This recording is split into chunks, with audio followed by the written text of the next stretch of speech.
Abbas Bağırov canlı ifaları tənqid edən Kərim Abbasova cavab verdi. Onun sözləri sosial şəbəkədə böyük rezonans doğurdu. Əməkdar artist Abbas Bağırov, müğənni Kərim Abbasovun xalq artistləri Nazpəri Dostəliyeva, Samir Cəfərov və əməkdar artist Təyyar Bayramovla bağlı paylaşımına münasibət bildirib.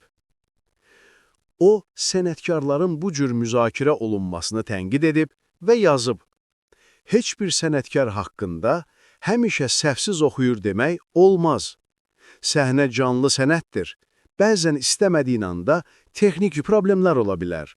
Təəssüf ki, bugün bir çoxlarını sənətkarın yaratdıqları yox, yalnız bir anlıq səhvi maraqlandırır. Əsl sənətkara qiymət vermək üçün bir ifaya deyil, onun illərlə keçdiyi sənət yoluna baxmaq lazımdır. Haqqınız varmı kiminsə zəhmətini kölgəyə salmağa?